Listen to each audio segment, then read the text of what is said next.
Nick Cave and the Bad Seeds, He Wants You. Brilliant. XFM. Yeah. So, Karl, off you go. Well, we're not going to do Freak of the Week here. Okay. Right? Because we've done quite a bit of that in the last 20 minutes. We've right? OD'd on freaks, you think? Yeah. Sure. We'll just shift it a little bit. Okay.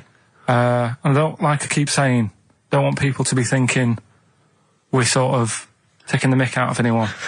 No. Right? Because we're not about that. I feel like I can do a little bit of it because I work with you, Steve. Yeah. Right? Sure. It gives me that right. It's like a care worker. Yeah, I understand. Well, it's like that thing of you can't be homophobic because I've got a couple of gay mates and stuff. Sure. I think it sort of gives me that edge. Yeah. Right? So you're not freakophobic because you work with Steve? No, that's right, yeah. So, yeah. Okay. Well, by that token, I should be able to sort of slag off, the mentally ill. Or at least mentally handicapped. Now, there's a term you don't hear very often. In 2003, there was the mentally handicapped. Isn't that what it was? I don't know where to start. But I'd like to apologise for the Lady Diana stuff, the term mentally handicapped, and any inadvertent racism that we may have stumbled over. What's the actual term then? Is it retarded? Right, come on now. But yeah, that's all I was thinking with the Freak of the Week this week. That's what I'm saying about Freak of the Week. It's to get people thinking, right? Thinking how lucky they are. That, they don't have to comb their face. What are you talking about? What do you mean? Freak of the Week is to let people know how lucky they are. Just...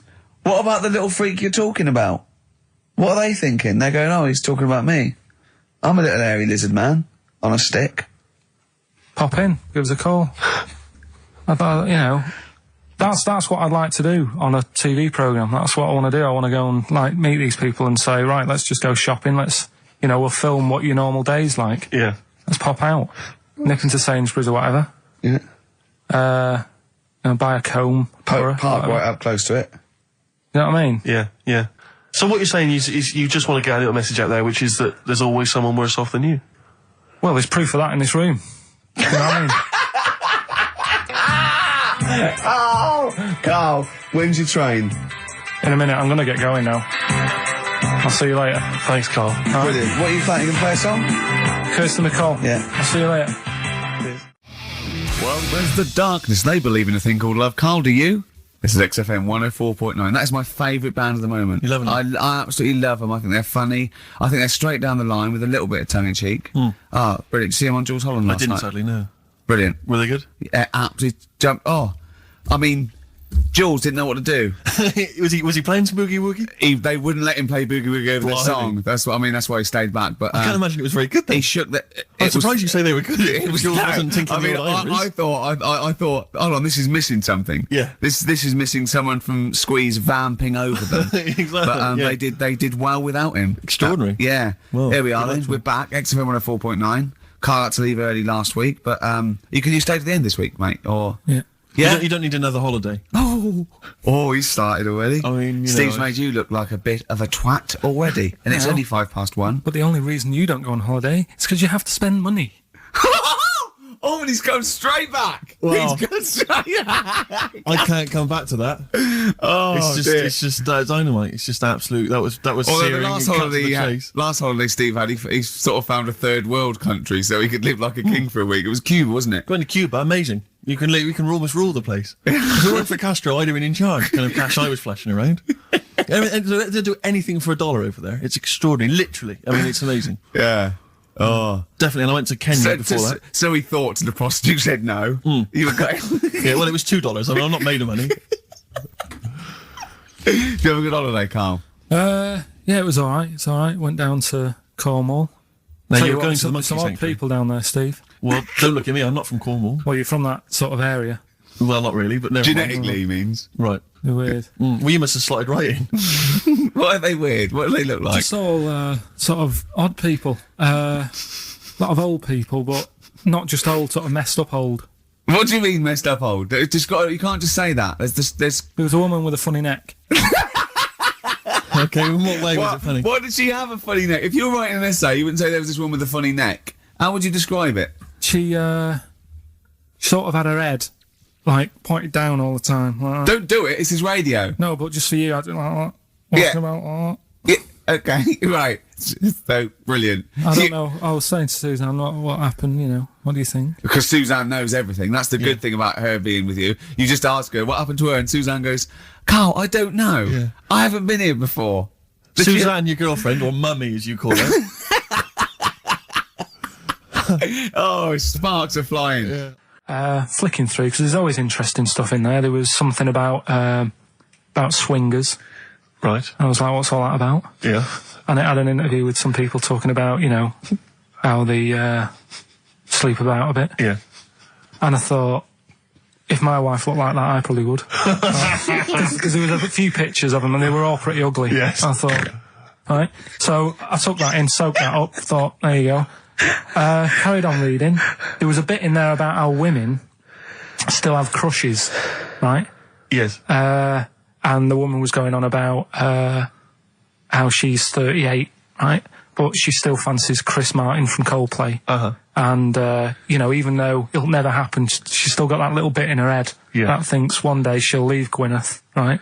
And end up with her, right? Right. Anyway, so I'm thinking this is a bit boring, but I'm flicking through it all. And, Is this a Rockbusters clue? No. Right. And I read further on, right? And, she said, you know, I like to go out with my mates and we come up with lists in pubs of people who like, oh, you know, they'd be nice to go out with. She also came up with a list of unlikely lust objects, I think she called them. Yeah. Guess who was in that list? Ricky Gervais. Think again. Karl Pilkington. Right. Next one. Johnny Vegas. Said, lanky co-writer. Rubbish. Lanky co-writer. What do you mean lanky co-writer? Well, do I need to say any more? He said... Hang on, wait a minute. Let's not talk about... I don't know why you're laughing at my expense. I'm an unlikely lust object. Yeah, But yeah, what was it called?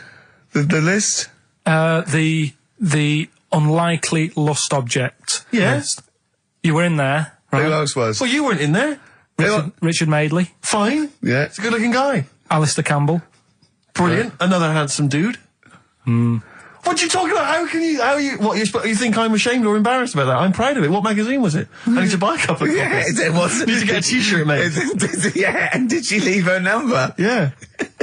What magazine was it? I was just out of interest. I think it's called Red. Yeah, sure. Yeah. But now you've dissed those people that are putting themselves in their swingers because you said they're ugly. So now we know what magazine it is. People are going to look at that. People are going to look at that poor woman and they're going to know you think she's a hog. No, but I think they even know. Was there a picture of the woman who's know. drawn up the list of unlikely lust objects? Mm-hmm. What was she like? I wouldn't waste my time. Thanks, mate. I know you're on my side. The Thrills on XFM 104.9. I'm Ricky Gervais, with me Steve Merchant, object of unlikely lust object, Steve Merchant. I'd like to have that now, prefixing my name everywhere I'm written about. I know, yeah. Did he make the freak list? Whoa! Which is a different magazine, isn't it? And I'm joking, of course. Karl Pilkington, a man of sort of quiet dignity and and in a way, he's got his own sort of inner beauty, hasn't he, Karl?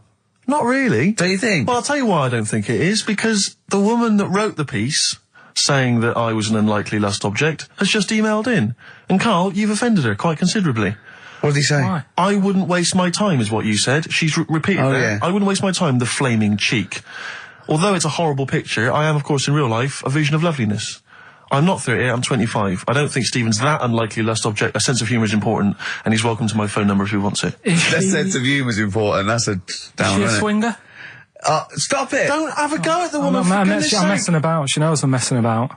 Well, how are you messing about? I've told you this though. I've told you that anyone could be listening, haven't I? I've told you that before. Things you say, but we encourage him. We say, "What does she look like?" But it's meant to be rhetorical. That was a joke. That was Steve's joke. What does she look like? I.e., him joking, like, "Oh, I'll call her up because I'm on a list," and then you have to say that. I mean, that's what I mean. So chances are, if she likes Stephen, she hasn't seen him, she listens to the radio. So, the likelihood is that, she was listening to this show. Yeah. So, think. Will I drop the thing I was going to do about Lisa Riley? Well, She's not listening. Some people deserve it. She's still at lunch. What, from Tuesday?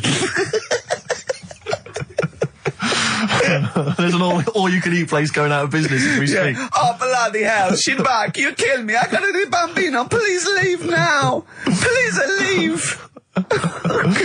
So, no, but she knows we're only messing. This everyone knows you're only messing. We're all only messing. I hope we don't offend anyone of, any kind out there. We're only joking, aren't we, Carl? Yeah. Say something nice about her.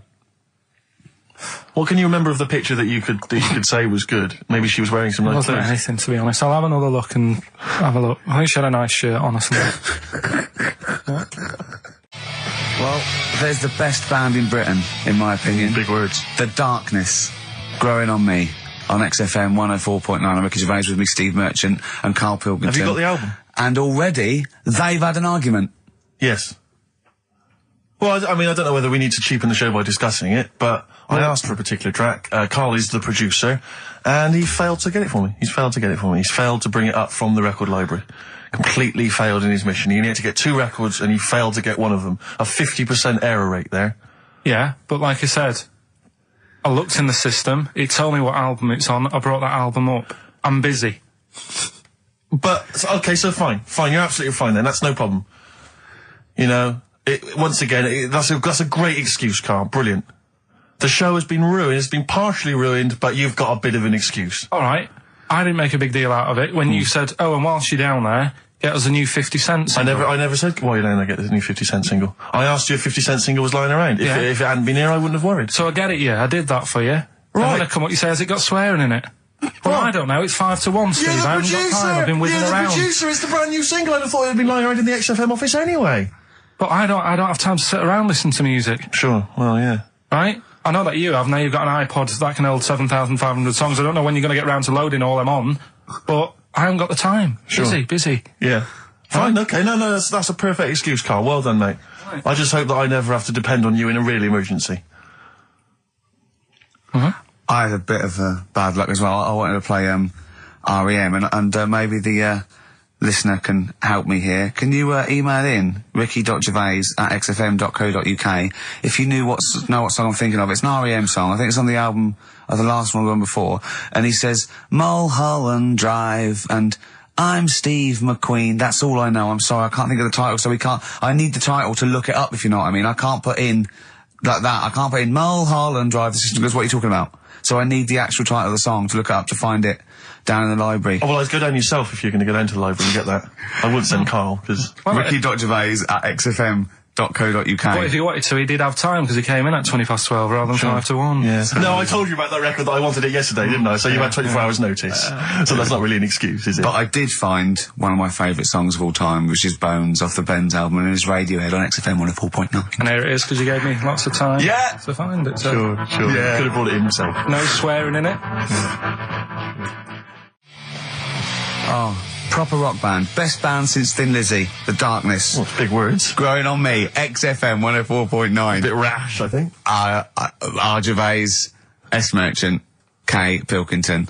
With a little bit of that. I know for a fact, that Steve is getting a little bit sick of Karl's attitude. Oh, his attitude's appalling. I quite like it though, because it's straight away friction, and he's sort of like, To be fair, I genuinely don't think I'm the culprit in this. I think I come in and I just ask him a simple request. Yeah. And immediately on my back. Whinging, moaning, whining. I don't know if there's any evidence. Well, it's funny you say that, actually, because in a survey, it came up this week, it's quite extensive. Mancunians take more sick days than anyone else. Mancunians take more sick days than workers in any other city in Britain and Ireland, according to Manchester-based employment firm. Survey by Peninsula found employees in Manchester take 11 sick days per year, whereas closest rivals Edinburgh and Dublin take an average of 9. Liverpool, Newcastle, Birmingham and Cardiff, only 8. Is Reading mentioned there, or no, Bristol? it's not even in there. They don't take days off. London is only 7. So the point is, I mean, I don't know you can take anything from it, but if you're an employer and you had a Mancunian and a Liverpudlian and they were equal on everything else, but you really couldn't afford them to be away, Liverpudlian's going to probably be away for 8 days. Sure. The Manc's going to be away for 11, phoning in sick. And so what can you, I mean, just analysing the data there, what would you extrapolate from that? I really don't know. I mean, call in if you've got any clues, or email us in if you've got any. I don't know why I think maybe, I don't know, Mancunians. I don't really know many people from Manchester. Well, I only know one, but I know he was off sick because he put on wet trousers and he got a cold, I think. Yeah, well, he just said he was, didn't come in for, he left early as well once. Yeah. But I don't know. I mean, that's the survey. I don't know. I mean, it's evidence because it's statistics, so there you go. It's guaranteed evidence that's proof. Any thoughts on that? Ricky.Gervais at xfm.co.uk. I mean, oddly enough, you're from Manchester, Karl. Yeah, I am, yeah. What are your thoughts on that? On what, sorry? On the survey. Wasn't really listening. Sure. Well, Mancunians take off more sick days. They call in sick. I mean, presumably spuriously. Yeah. I mean, because they've got the same body. They're biologically the same, so... they're obviously making up their life. Yeah, some of the days. Maybe they're just the 3 extra they're making up. Yeah, they're moaning. Probably because we work a lot harder than the others, so we're tired, so you're sick, so you need time off. Probably. Seems unlikely. I mean, the Scousers, to be honest, take them on, let them work in your office. But you know how many computers are going to go missing? Right, that... So offensive. Is offensive. Right. This is a survey that proved. You just made that up. You just carried on the myth that Liverpudlians thieve. Now that's not true. That is not true. Well, it's not. Well, some of them do. There's been no survey that you're more likely to thieve if you're from Liverpool than if you're in Manchester. So that hasn't been proven yet. So all I've got is the evidence from a survey of, I think, 3,500 people. It's proof that Mancunians take off more sick days. XFM 104.9. This is April Come She Will by Simon and Garfunkel. Simon and Garfunkel, April Come She Will. A lovely love song there. The X list was all about sort of like sexy songs because of the death of Barry White, of course. And Karl and Steve having a little argument. Steve said, well, there are such thing as sexy songs, of course. Karl said, I can't understand it. How can something be sexy? How can you woo a woman with a song? Steve went, well, you don't woo a woman with it, you just put it on in the background. Karl said, stick the telly on. Stick the telly on. I love that. Jane's Addiction, Just Because on XFM 104.9. Broadcasting from London, where people prefer to only be off sick when they actually are ill. Sure. I don't think I've ever taken a day off sick. Except when I had that terrible tonsillitis. Is that when you went home, stayed with your mum and dad? Yeah.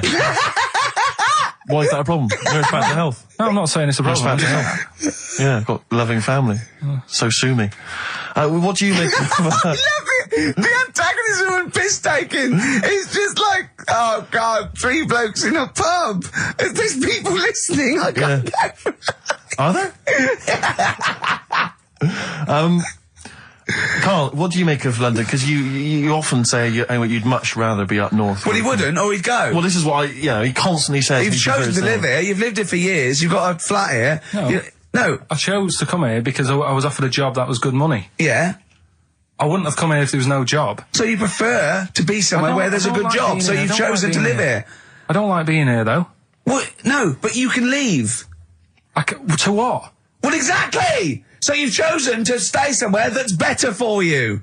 It's not better for me. Well, it's making me ill. I'm not sleeping. Well, so you say you're ill, I think you call in ill, but I don't think you are. But I mean... Are there any stats to prove that? Well, yeah, because, you know, of the 11 days that he calls in sick, I reckon probably 7 of them are genuine. I'd love it if I dropped down dead tonight. Honestly, I'd love it. If you drop down dead tonight, you know it. Why aren't you sleeping? What, you're feeling ill now, are you? That's funny. You weren't feeling ill earlier, but you read that, and you're suddenly ill. I'm run down. Well, you should take a holiday. Oh, yeah, you just had about 8 in the last 6 months. Oh, God! Why are you run down? Yeah, what have you done? You sit in a little air-conditioned office. I haven't got time to tell you. Let's move on. Let's get on with stuff. What have we got anyway? Because we didn't have a chance to meet up this week. Me and Ricky could have done, but... You said you were busy, Steve, Yeah, so that's probably why you don't get run down, but finishing work at about 4 o'clock. No, so I could have had the meeting, but we gave you a time and you suddenly decided with very little notice that you couldn't make it. So Make it meetings and that. Oh. So what have we got? What have we got? It's 1:20. What have we got? We're on till 3. Well, we've been talking, we've been doing well, we've been playing some great rock and roll, we've been playing some lovely songs, we've told them, we've explained a survey, just for employees, be careful. Yeah. We've, put that out there, we put a shout out there, people know I mean, would you say it was probably safest if you are an employer to never employ Mancunians? Well, I wouldn't go be that just a far. I general wouldn't go rule that of far thumb? because, you see, that's only an average. So I imagine some Mancunians, like, Londoners, are nice, reliable people. It's probably just a few bad eggs that throw the stats up a little bit. People that would go, I'm not coming in today, I'll put on some wet trousers. Sure. All right, stay in bed. Yeah. Stay in bed. Yeah. You still got them on? Yeah. Well, pop them off. Yeah. Put them on the radiator and go to bed with a little duvet. That'd be the best thing to do. Yeah. So, all right, Carl? Right. What's your attitude? Is it because you're tired? Yeah. Well, why are you tired, though? You weren't staying up watching those Channel 5 films again, were you? I'll tell you what, me and Steve were having a little meeting yesterday over lunch about, planning stuff for the show. And, Gary Kemp came up to me, started having a little chat about old times, and, I went, oh yeah. As he went away, Steve said, right, think of this. He said, Rick, don't take this the wrong way. Remember that sentence, don't take this the wrong way. So there's a right way and a wrong way I could have taken this comment. He nodded to sort of Gary Kemp and went, he's aged better than you. I went, well, how could I take that the wrong way? Yeah, it's not offensive. No. Well, the point is this. He didn't know me 20 years ago, so he's actually saying, Rick, don't take this the wrong way. He looks better than you do. Yeah, well, he does. But why say that, Carl? What? Did you really say that? Yeah, although, can I just backtracking for a second? I love the fact you said you bumped into Gary Kemp and you reminisced about old times. What old times did you share with Gary Well, no, Kemp? he came up and said, did we drop the pops together? I went, no, I did Razzmatazz. I said, oh, we did Razzmatazz. I think he was thinking, had he ever met me before? But he hadn't, because we hadn't. That's what I meant. Yeah. And, But if you had to make an objective analysis... I wouldn't. I think that's out of order. Sure. I mean, you're always slagging me off, but apparently you can't make a value judgment on something else. No. Well, because you're morally all over the place. You don't know where you're coming and going. Believe it. Sure. You should hear what I say about you behind your back. So, would you say you're better looking now than you were? Or... Than I'm what? Would you say you're better looking now than you were? Than I was when? Well, have you aged well? Yes. You've aged well? Yeah, I've kept my looks. Bit of Dando? Bit of Evan Dando, this would be lovely, yeah. 2-pack. I'll tell you what, we should get rolling. Rockbusters. No. All right? No. Well, he has done it. He just said that he was worried about it because we said it's the last one. What do you think, Carl? I just don't think... can I just say now, Carl, seriously, I'm only responding to what we're getting on the email, which is people do not want Rockbusters. They really... There's one guy here he says, it's James Pooley, he says he's preempted Carl by giving my answers to this week's quiz. I don't know what the clue would be, but his answer is no van ear. Nirvana. Yeah, good. Nirvana, yeah. That sounds like one. Number 2, he's just guessed. I don't know again what the clue would be, but the answer is Kid Creosote. Yeah, that's good. That's a typical Rockbuster. That is brilliant. That's a better game. And the last one is Harry Seacombe. Yeah, that'd be good. So, maybe we should reverse it so people and we have to come up with the clue for them. And we win the prizes. Yeah. So have you got prizes ready as well? It's all there, but... Oh, I feel sorry for him now. What the prizes would have been. I'd rather just give them away to the first person to email in, frankly, than have to go through the torrent of Rockbusters. Oh, God! Look at Carl's face! I wish you could... Oh, can't we get this on telly just for Carl's face? Hey, I'll tell you what we could do, Steve. You know, like Smiley Miley and that used to take the Radio 1 Roadshow out? Oh, man, that would be amazing. Come on. Should we take it out? Hello, Bournemouth. Yeah, how many miles have I done? Don't care. No, should we do this? How many miles have we done? Well, XFM's down the road. Yeah. 1. Yeah. Should we take it out the road just so they can see Karl Pilkington? To be fair, though, you're not really keen to leave W1, are you? Well, we wouldn't. Right, so where exactly would we take the roadshow? We'll do it outside. Outside the building? Yeah. Right, okay. And what would we do? It's called a roadshow because it's in the road, I imagine, isn't it? And we'd give away T-shirts? Throw in T-shirts, and then we'd have a band. We'd have band playing. What was that band playing tonight? I forget, something Diesel, was it? Yeah. Is he instantly forgettable? I mean, that was my point, really. we could have them on. Yeah, great. Yeah. Get a couple of celebrity pals down. Someone from Big Brother 2. That would be ideal. Well, Josh, the other little gay fella. Yeah. He'd come on, just wave. Yeah. I'm beginning to like the idea. Yeah? Brilliant, yeah. So we'll have Josh, something Diesel, we're playing the Bull and Gate tonight, whatever it is. Yeah. Right, I'll throw out some T-shirts.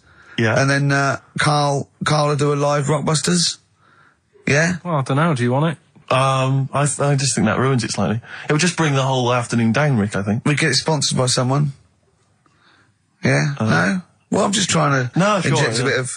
Read the prizes, what we would have done. There's a PlayStation game here. I guess it's maybe not been released yet. It's a little demo of that.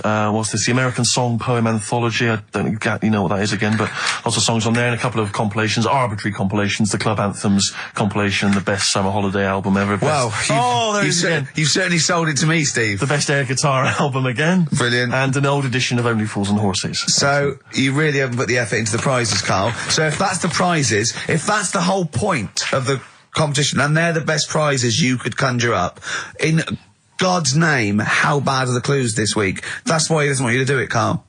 Alright, we won't bother. Forget it. Doesn't matter. Good. Excellent. Well, that's resolved. Brilliant. That's excellent. What we have got, though, is Educating Ricky, haven't we? Well, another one of my little things. Oh, it's brilliant, then. So how long's this going to last before you want to get ditched this? Well, we'll see. A couple of weeks. It's not like that, Karl. It's all one. It's one love, man. We're on the same team, man. Yeah, we're just one voice, man. One true voice. Like those lads. Yeah. They could play. Right, well, the Educating Ricky, They could play. Well, why don't we play a record and come back with Educating The Ricky? Wind, Cat Stevens. We need to get the jingle queued up as well. Yeah, I'll get the jingle queued up. No, yeah. I haven't got Neil Young lined up yet. No, not you, Cat Stevens. I gave it to you. I know, we're not playing that yet. Can we just play a record? Well, no, This is just sounding rubbish. Well, I told you to. See, so why aren't you playing the record I told you to play? Because we've just had something chilled, right, from Tupac. Let's lift it up a bit now with a little bit of blur. Right? Come on, play it. Oh, I'm not sure. I just have. Crazy beat there on XFM 104.9. Right, we're gonna do Educating Ricky instead of Rockbusters. Incidentally, on the subject of Rockbusters, we've just had an email from Phil. He says, I could do with this week's rather shoddy array of prizes, as I'm doing a car boot sale tomorrow and need a bit more tact to fill the table. Probably send it to him. We might as well do it anyway. Yeah. But Educating Ricky, it was a feature. Well, actually, about a year ago, I started a feature called Educating Karl, because we found out he had 1 E at O level at history. And I'd educate him on things like Rasputin, things that I thought he'd be interested in, you know, Winston Churchill, some of the greats, some scientific facts. And then I said, it's your turn, and he started telling me about people born without legs. Some people have got a funny eye. There's a woman whose tongue's longer than her arm. And really, you know, turning the screw on education. Yeah. So I don't know what he's got for me today. Maybe a dog born a cat. Let's have a look. We've done that one, we've done that. Is there, because often we should point out there's sometimes a crossover between Educating Ricky and Cheeky Freak of the Week, just in terms of subject matter. Yeah, so we've done Cheeky Freak of the Week, we've done all the freaks. What have we done with the Freak of the Week? There's a dog. There was a woman that had the back legs of a dog. There was last week, what was last week? It was the girl who was born with 4 eyes, 2 mouths and 3 legs. Sure. You weren't that impressed. I thought if we've got to that and it's not impressing you. let's we are a spin tough audience, I Let's admit. spin it. Let's move on. 50 Cent. Into Club on XFM 104.9. So, Karl's a little bit fed up today. Actually whinging. I mean, properly whinging. Fed up. Reckons he's tired. Reckons he's overworked here. But, do you know what I mean, Karl? Everyone gets tired. Everyone gets tired. Everyone does the same sort of hours as you. What do you do? Sort of 9 till 6, 7? About 9 till 7, 8. Well, no, because a couple of times this week I've sort of met you for a drink about 6. So, it's funny, isn't it? That's weird. Some of the times I've come back after it, just for another 40 minutes or something whilst no one's around, try and get stuff done without phones going, without emails coming in. Yeah, we got to do it. Can I tell you what I think's a disappointment? You're in the department. You got to do it. I just think it's a disappointment that Karl hasn't been able to put that aside and rise to the occasion. He's only got to do this show once a week. It's I 2 know. hours. I mean, you and I, we're tired. We've got, you've got one job. We've got about 6. and we're still doing it. Do you know what I mean? We still do it. We still Well, come you're a here. professional, Rick. I mean, that's why you've won multiple awards, is because you're willing to get up there, even if you're feeling a little bit under the weather, even if you hurt yourself, or you've got an injury of some kind, you're up there, you're doing it. Yeah. You're entertaining, you're providing a service. Yeah. So... It's disappointment. Yeah, but I've pressed all the right buttons at the right time. Indeed. Right? That's what I get paid for, yeah.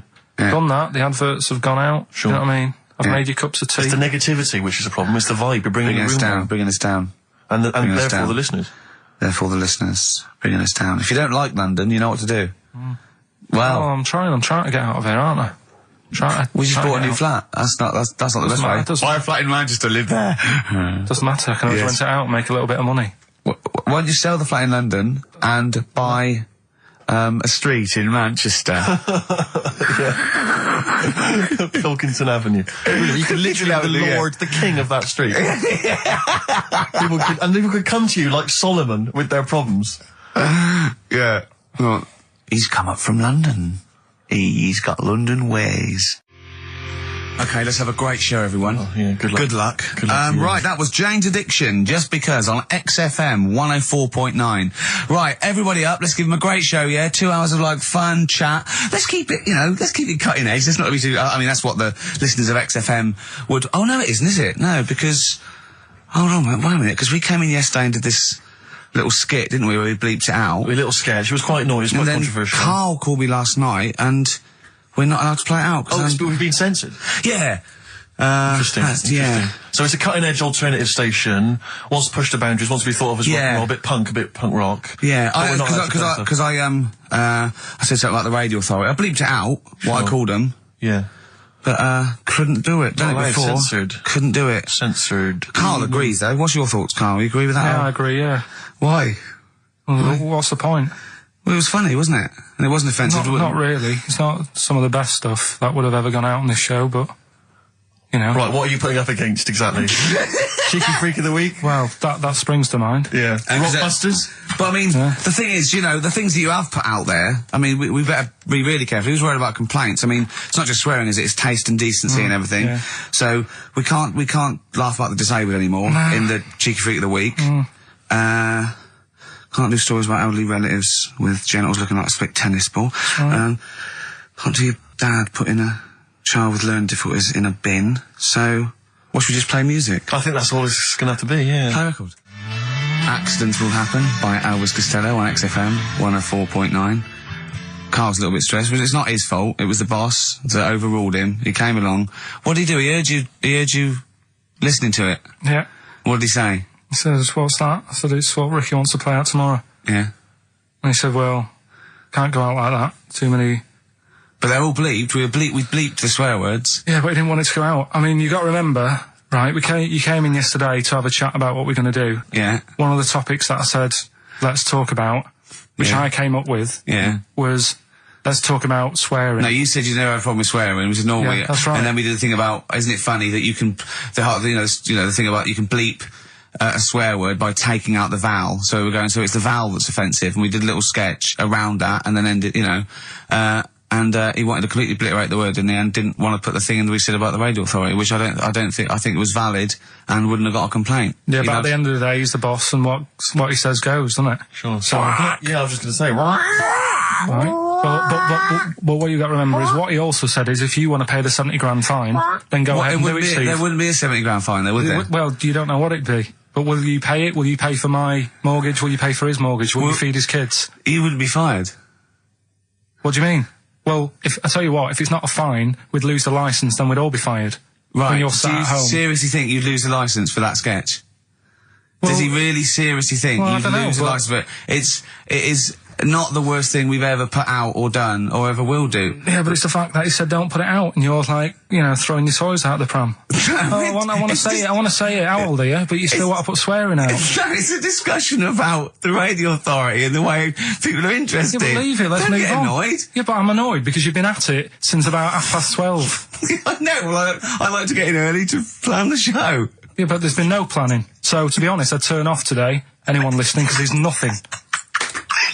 Karl, there's never anything. There is. There's sometimes some good things, but today, seriously, what is there? I'd leave it. Something half decent that's been on this show. Loads of little interesting topics. Go on, I can't remember any. Right, gays in toilets. Yeah. Not particularly interesting. Fascinating to you, perhaps. Right, well, I'd prefer to hear that than just a load of swear words. Well, We wouldn't have heard any swear words. We'd have heard some bleeping. Right then, so that's entertaining, isn't it? Load of bleeps. It's just because you don't want to stand up to your boss or say anything. Don't get annoyed with I'd us. stand up to her if I agree with what I'm arguing about, but I'm not falling out with him over some crappy thing you want to play out. Don't say crappy. slag it off. Well, it doesn't matter, because I'm not here next week, I tell you that. I've canned this in. Don't right? say So if crappy. Andrew is listening, Don't Someone else say can be here next crappy. week. Play a record. We apologise for the word crap. That's out of order, we should be. Big Sir. The Thrills on XFM 104.9. Starting off another nice atmosphere again in the studio. Don't blame me, it's not my fault. No, I know. Well, it's your fault, mainly. Yeah. You are bad. You are quite bad. Come on. Come on, you are. Don't try and win him round just because he scared you. I don't know who's that against. Is it me or him? It's I you, don't yeah. know. It's you. Right. Well, I'm not a coward. No. I'm not a coward. Okay, I'm but- just thinking of the listeners, Rick, and I just want them to be entertained. Yeah. Luckily, that's not a big problem for us. What, you mean we're effortlessly entertaining, or there's no listeners? Well, yeah. Somewhere in between. Yeah. Carl, what's happened to you this week, mate? now it's happened. Come on. Well, this is- nothing's happened. Come on. I came in, and he had an hour lunch break. You know, he's sort of like he never gets a break. I came in one day. He was out for an hour, and I sat in a little chat with Andrew Phillips about, you know, where we were going with the show. And, you know. Where are we going with it? You come up with anything? Ah, dear. Is that how far we can run it into the ground? Yeah, no. If we go off air, it certainly won't be through being cutting edge or controversial because people are just turned off because it's too boring to listen to. But he was out for an hour. Having a lunch break for an hour and I know, always saying yeah. he's too busy. I know, yeah. It's interesting. Actually, On the subject of that, I noticed Dan here has emailed in. He says, I was listening to last week's show and I think Carl has taken his job for granted. I'd love to swap with him for a week. My qualifications are that I can press play on a CD player and stop. Carl, what do you think of that? And it can come in next week, seriously. It says here... Don't get ratty, Carl. I'm We're not just being entertaining. right. Dan, email me. You know my address. Email. It'll be sorted out. You can be here next week. Dan suggested we could call it Carl Idol, where people audition each week, or perhaps Bone Idol. I like that. Bone Idol. Brilliant. Have we got a monkey news, Carl? Don't know if I can be bothered. Play a record. Beautiful. Billy Bragg from his Essential Billy Bragg compilation. Now, I know a lot of people are thinking Billy Bragg, I can't be bothered, politics, and I have to say, buy this CD, skip past every song that is, for instance, there is power in a union. Don't be duped by fascism. Yeah, it's your right and duty to vote. Yeah. Right wing, wrong wing. Exactly. Ignore all that. But just listen to the love songs. His love songs are beautiful. Yeah. It's fantastic. Tonight I celebrate my love for you with a pint of beer and a new tattoo. It's great. Brilliant. Yeah, look, lose the ones about, Exactly. Striking. Yeah, exactly, because we know what we think of that. So, I heartily recommend that. Carl, we're on happiness. Carl, Yeah. I'm trying to explain to Carl that the aim to, is really to get on a 10. Yeah. For Well, I like happiness. the He's fact on that he 4. started on a 9. But I love the fact he's happy with 4. Yeah. I love that. No, but what I mean is, right, I'm not looking for, like, happiness. Right. I'm You're not alright. looking for happiness. What? What's that for? What I mean is, right, I'm happy when I'm not fed up. So what I mean is, I'm happy... Is this your new book? Psychology of the Mind? What is that? I'm happy when I'm not fed up. That's like an 8-year-old trying to explain happiness. Johnny, what is it when I'm happy when I'm not fed up, miss? Well done. Good boy. That's it. You're happy when you're not fed up. Talk like an adult. Yeah, but that's what I'm saying to you, though. I don't... What? I'm happy most of the time. It's just that when things niggle me, I find that... I realise when I'm annoyed more than when I'm happy. But Carl, every time we talk to you, you are whinging about something. You've got something that annoys you. But he's one of those people that if he whinges loud enough, he gets away with it. Like he's in here, I think he goes, I'm really busy. I come in and he's doing nothing. He's chatting, because he's having big, long chats with everyone about how someone's wound him up. Yeah. And they all come in and they go, Carl's fed up. Because he's got this show. You know what I mean? He's wormed his way. But hang on a minute. You came in moaning about the Post and that today. Yeah. Well, everyone's annoyed and frustrated by that. There's small businesses going out of business. I'm not. You haven't heard me. No, you're not, because who's sending you letters? No one. You've got no friends. You've said that yourself. Yeah. You've openly declared you don't want friends. They're too much hassle. Yeah. Yeah. Yeah. Yeah. Yeah. That is my joy. Friends that is the point of life to me. I can't wait to see them. I squeeze their head. I welcome them in. They annoy me. They annoy me. Annoy me. I love it. Friends are annoying. He's even scared of like doing something with a friend or getting a gift because he goes after buying one back now. Yeah. It's sort of like life's a bit of a chore for Karl, isn't it? Well, anyway, all right. Let's leave that aside. Obviously, you're never going to be entirely happy, although apparently you are already on the brink of happiness. All you No, had to I told say you was that, your right? hair looked nice. That's all you had to say. Yeah, it looks good. Yeah, and that's it. End of story. What's the point in that? What is the point in that? Because she doesn't really care what you think, but she doesn't want to hear that she looks like Dave Hill from Slade. She's not having her haircut just to please you, Karl. Despite what you might think. He's taken aback by that. Yeah.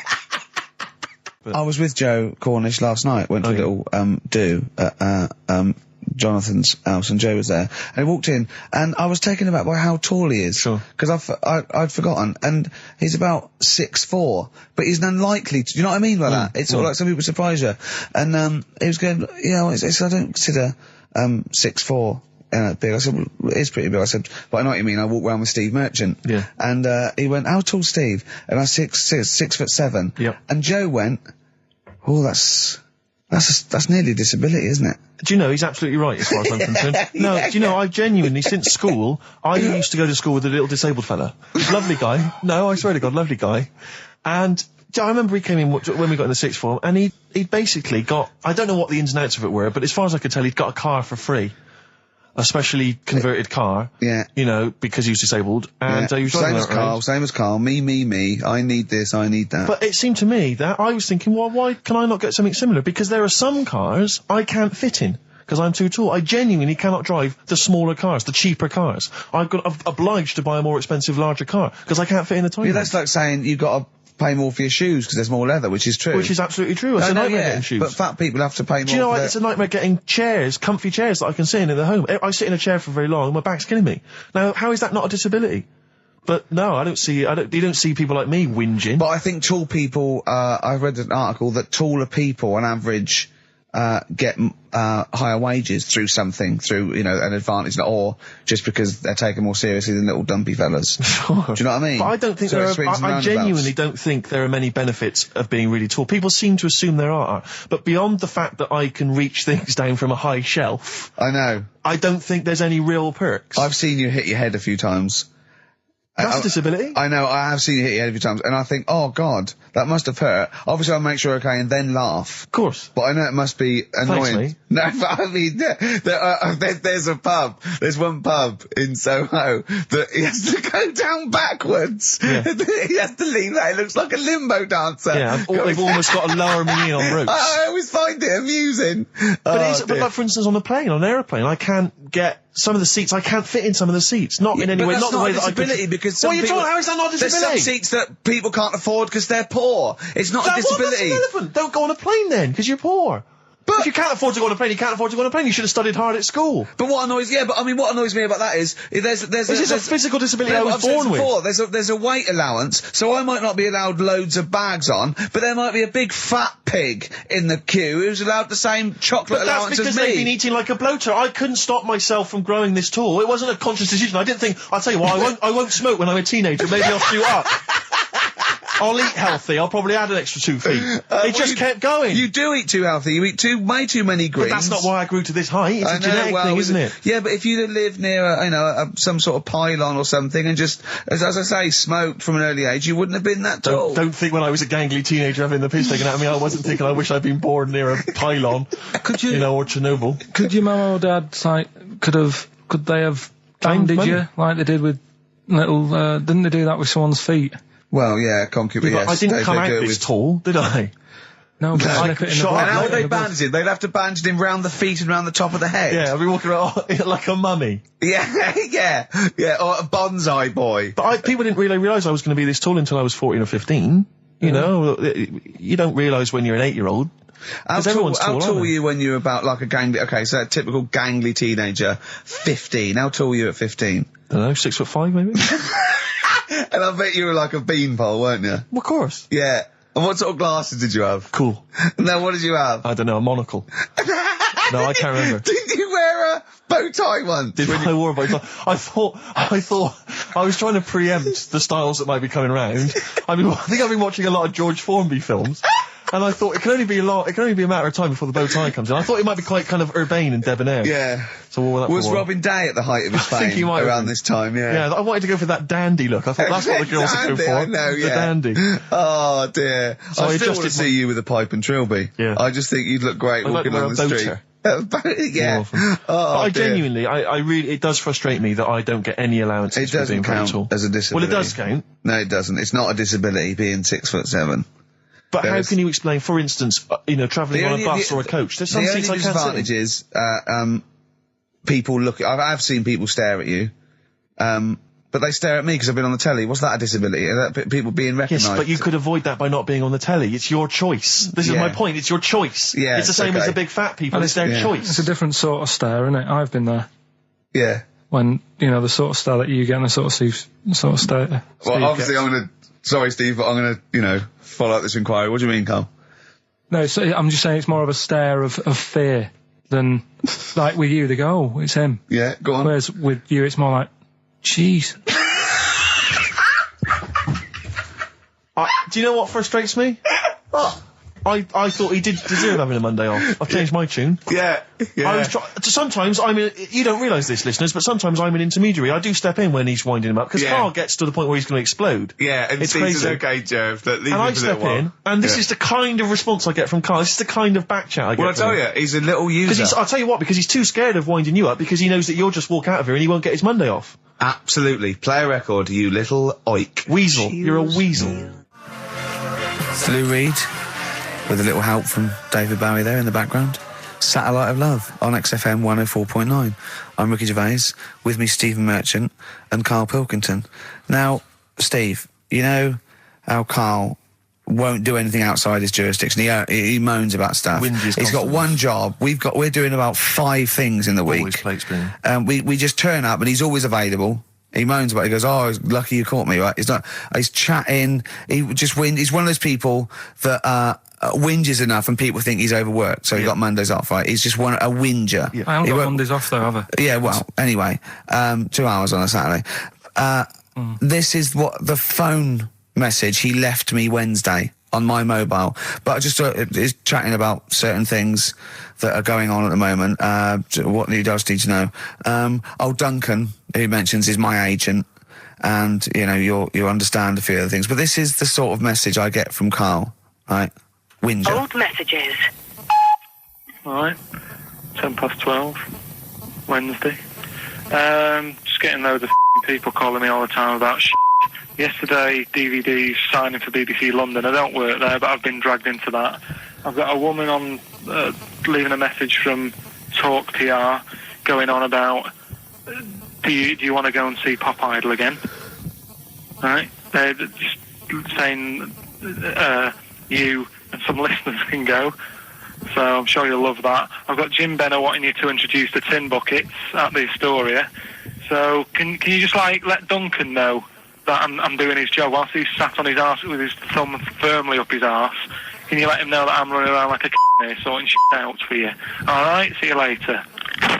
Message left at 12. Do you know what I mean? I know, but that's the kind of phone message he's leaving. Do you remember who he was before you... But he's even annoyed that he gets a phone call. I remember he got a phone call for you to do a voiceover and didn't pass it on. You missed a voiceover. That was thousands of pounds. No, I did pass it on, though. I told you. You said someone had phoned. Yeah. That's not good enough. But who's that?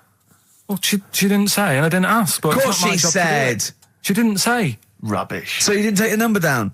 Just when she went, oh, can you tell Steve to call me? And you went, yeah. Yeah, well, I just thought you'd know her already. I should have known. It was a woman, so I should have known. He's having a go, you see? Unbelievable. I don't know how it's come back on me. You're the one who was picking on it. Yeah, exactly. I'm saying. I'm defending. Why is he having a go at you? He never picks on Ricky because he knows you are his bread and butter. Seriously, do you know what I mean? The only reason he's got Mondays off is because you're still doing this show. Yeah. That's why he's scared of you. That's why he has a go at you on the phone, but he always picks on me because he knows, I'm a pushover, I'm a nice guy. He's scared of you. I can't believe I don't know how it works. Is that true? Steve, I'm always sorting you out. I look after you. Sorted you out with tickets. I sorted you out with lager I got you today. Why are you picking on me? What do you mean you're sorting about tickets and lager? What's this? Right, whenever you want tickets. Yeah, sorry, I don't want to use this as, like, moaning time and that, because I don't like to moan. I'm busy and that, right? I've sorted you out tickets for gigs. Yeah. Right? What somebody doesn't even turn up to. Yeah, we won't even go on about that, right? Lager. You got sorting about the Cure, he complained it was boring. Yeah. It was that big drum of lager that you had, and you said, oh, put that in your room for me, because I don't want to carry it home, right? Lazy. So I said, all right, then I'll put it in my room. It goes missing, it gets nicked. Then you have a go at me because it got nicked. Yeah. I get you another one. You make me carry it around town for you for half an hour, then you say, oh, I can't be bothered taking it home. Can you take it back to work for me? Yeah. But interestingly, this is like a year ago, so it's still pressing on you. Oh, hang on, and I forgot the one when we had an argument over 50p. When we went out for a coffee. You didn't want to give me 50p back that you owed me. That was the same day you'd given him about 40 quid worth of lager. But, see, this is my problem. This was my point at the time. It's not the 50p in terms of money is not what's important. The fact that you think you don't have to give me money back because it's only 50p, that was the point at stake. It's me who makes a decision, oh, don't worry about the 50p, not you. It's only 50p, I'm not going to give it to you.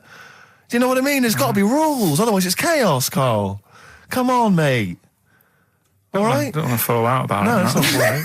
Should we kiss and make up? Do you want that? Do you want It's that? all right. Yeah. Well, should we play a little record and come back to this? Because I can't believe it started with you slagging him off, Rick, and I've ended up as the monster. I know. Bit of R.E.M. Yeah. I was walking away from the show last week. I was walking towards Berwick Street. I like to look at the records and the record shops. And I was on my mobile phone, and I was chatting away to someone, and what can only be described as a prostitute. Go on. Stood on the street corner. Was she a woman that gives you sex for money? Yes. That is a prostitute. Yes, that's what I thought. Go on. And as I was walking by, she said, do you want to buy sex? Now, you sure it wasn't a market trader giving 6 plums away? No, it was definitely... 6 for a quid? No, it was definitely a prostitute. Yeah. And what annoyed me about it, what I wanted to pick her up on something, was the fact that I was on my mobile phone. It's like, can you imagine? Who would what, am I going to hang up? Sorry, Mum, can I call you back? You you say you want me to meet more women. And you know you sent me that 30 quid exactly for my birthday. Yeah. Sorry, Mr. Johnson, I'm really excited about the job. Can I call you back? I'm just going to negotiate with a whore.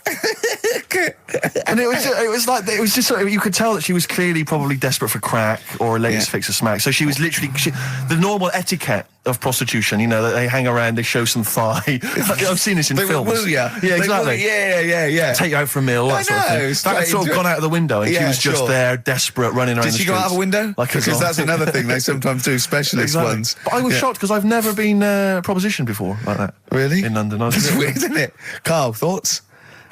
I think you'd be sort of approached a lot because they tend to sort of go for people who look like they haven't got much chance. Sure. And I'm not being mean. No. I've known you a long time. Sorry, I'll let you go back to it. In what way aren't you being mean? By saying that Steve Nose is a little bit odd looking. I don't think. Well, no, he does. Do you know? Yeah, no, but it's not what he thinks of his looks. It's what he thinks of you talking about his looks on... No, but it's like how you were talking before about, your eyes are bad. It's nature's little way of saying, look, nothing to see here, right? I don't get that! I don't know what you mean. But when you look in the mirror and that, they've gone, look, he hasn't got the looks, let's make his eyes bad, right? Yeah. Nothing to see here. Yeah. That's what I'm saying, they're balancing it out, right? Yeah. And it's funny, right? Now we're on the topic. Sorry, Johnny Depp. Now listen, but... My chest is gonna burst at this moment. Whenever we go into this conversation, I always think to myself, Carl, do you know what you look like? I'm gonna burst. Seriously, can I be honest with you? You look like, if you've got like a balloon, a hot air balloon, right? Just a little balloon, like a party balloon. Right. If you drew a little face on it, right, and inflated it about halfway, that's what you look like. Right. No, play a record. I don't want to get into this. It's too intense. Now you've got onto this. Let's just nip it in the bud now. I'll tell you something that I wasn't going to tell you because I think it was I don't want to hear it. I don't want to hear it. Right, it was on the tube. Right. Well, I was. Someone told me they were on the tube. Right, and the tube pulled into a station. Right, and one of the women saw the poster that's out at the moment with you and Rick on it. Right. Yeah. So this woman apparently goes, "Oh look, there's Ricky. Ricky's on the radio." Right. And the other woman goes, "Oh yeah, don't you listen to it?" So she goes, oh, I didn't know it was on the radio. And she goes, oh. I'm sorry, Steve. Look at... Because he didn't sound this bad. She said, oh, look at that person he's with. So she goes, yeah. She said, that's Steve. She said, I was sort of aware that he looked odd because Karl mentions it on the radio. Yeah. So it wasn't as much of a blow to me, but I can see how it was a bit of a shock to you. Yeah. So that's weird, isn't it? Yeah. And that isn't me sort of telling this woman to say anything. That was all happened without anybody else sort of bringing it on. Yeah. Do you know what I mean? Yeah. So... Was it... Sorry, you seem to be relishing this. Was it because of the little balloon story that made you... I honestly, Steve, I wouldn't have told you, but if you're going to start, having a pop... Yeah. Do you know what I mean? I can't just sit here and take it and that. No. I mean... all mates. Yeah, it's just... Yeah. Well, I mean, I was Shame mistaken to for be Johnny right. Vegas. Steve's got a story about that, if you want to have a go at me. Well, someone just thought you were fat with a beard, which is true. Well, don't have a go at me because he said you look... Well, you started it. No, I didn't. Yeah, you I did. didn't. You were milking it. You were egging him on. I was laughing. You were egging him on. I sort of was. Yeah. But let's not, Oh, it's a good job you've got lots of good mates like Jonathan Ross you can go and hang out with. You don't need other friends, people who've helped you in your career. He's good-looking bloke, isn't he, Jonathan Ross? He's a good-looking fella. Play a record. Radiohead, Fake Plastic Trees on XFM 104.9. Mm-hmm. Someone just emailed in and said, just want to know what you think of that cover of Wonderwall. We told you. We said it was great. Yeah. Listen. But they must have been listening to hear... The song. Yeah. Extraordinary. Although maybe they just turn off... When we start talking. Yeah. That would make sense. That would make sense. I mean, it makes sense in a sort of preserving of sanity type way as well. Objectively, Rick, if you were listening at home, if you didn't know us and you were listening to the show, would you listen to it? Would you bother? I know that's a hard thing to get your head round. It's difficult to say, isn't it? I've no idea. I've no idea what people coming to this for the first time think. I love you like a brother, but I get sick of you. Yeah. I mean, I get sick of me. Yeah. Sometimes I go up and It's weird you should say that, because someone's emailed in. Yeah. A recent survey's been done by Cheltenham and Gloucester. The most desirable neighbour in Britain. Number 1, Shane Ritchie. Johnny Wilkinson. Oh, right. It doesn't actually give me the full rundown, but David Beckham was in the list. Yeah. Shane Ritchie was indeed in the list. Yeah, he's flying at the moment. As was Ricky Gervais. Really? Well, that's what it says. It doesn't tell me where you came, though. And there was actually a neighbour from hell, and you weren't in that list. Well, I'm a good neighbour. Oh, come on. I am. I'm quiet. I don't keep myself to myself. I never... Do you know what I'm thinking of? What? If it was best friend. Yeah. Now that would be a nightmare. Yeah, exactly, yeah. Most desirable friend. I'm a good neighbour. I'm quiet, yeah. Yeah, I mean, I imagine being stuck in a room with me writing all the time, with me squeaking like a chimp. Unbelievable. Although I don't physically abuse you, I save that to my bald mates like Carl and Rob and that. I just like to squeeze their head. I don't squeeze your head. Yeah. You know what I mean? I think it's because you command a little bit more respect. Ah, thanks very much. Do you know what I mean? You're not that sort of... You're not an idiot. Oh, sure. All right, Carl, got anything to say? Has anyone seen his picture in Heat this week? It looks fantastic, doesn't it? Do you know what Steve said when he saw that, Carl? Go on. He said, it has captured Carl. What do you mean? Well, you just look utterly gormless. In the picture. It's captured you brilliantly. You know how like a good photographer can do that? You can capture the essence of someone. That's good stuff. It's good stuff. Well, actually, I'm the photographer. Yes, Because you it was are. a screen grab from the behind-the-scenes footage. Well done. So I got that gimpness. I captured the essential gimposity. Exactly. Yeah. Carl. Yeah. All right? Captured it. Yeah, well, I did a little article for Time Out, and I think Boyd from Heat has sent over that screen grab to them, so he might be in Time Out. I'm going to try and get him in every publication. Yeah. For 1 year. It's like Well, you've managed it in the last 2 weeks. Exactly, yeah. It's like a Dave Gorman project. Are you Karl Pilkington? Yes. Let's do that, shall we? If anyone's got a publication, it doesn't matter how little, just take it from Heat. That's mine, so you're welcome to it. Just try and just put his picture in anything. Next to round things is best, isn't it? That'd be good. You all right, Carl, with that? Yeah. All right, then, good. What have you got for us, Carl? I'll tell you, you're going to go along later to the Live 8 gig and you're probably going to see some bands that are going to make an effort to entertain you, but if you want entertainment, Rick, you know it. Go on. There's only one person to book. Go on. Me. If you know, perhaps something to do, because I'm obviously a top DJ on the radio, but where I really come into my own is DJing in any kind of club environment. Well, you told me you were DJing, I didn't go to it, DJing at a party, and you said the place was rocking. The place was roaring. And I loved it. Carl just said he was there and they weren't. Well, that's nonsense, Carl, because you know very well that when I'd put on a tune, they'd cheer. Yeah, but it was late on in the night. They would have done that, whatever you put on. That's nonsense. No, they said they were happy and everything. I'm not saying they weren't having a good time. It was your party. It was all right, but they weren't going mental like you're sort of making up. They were definitely going mental. When I put on the Proclaimers, they could not believe their luck. They would have walked 1,000 miles. Was it good though? Were they really? What were they doing? They were dancing, were they? Dancing and that, but they weren't sort of cheering, going, more and all that at the end. What's about? Oh, Take On Me came on, the big cheer went up. Oh, I don't know who to believe. I've been there, done it, Steve. I've been the DJ as well. It might be jealousy. It might be like professional jealousy there. Yeah. I think it's because my fortunes are on the up, and these are on the down. You know, we all know famously that he had Pilkington making music, his DJ outfit. Didn't happen. I did enough. I just wanted to do enough to pay for the equipment. And I did. And that was that. But I don't like crowds, do I?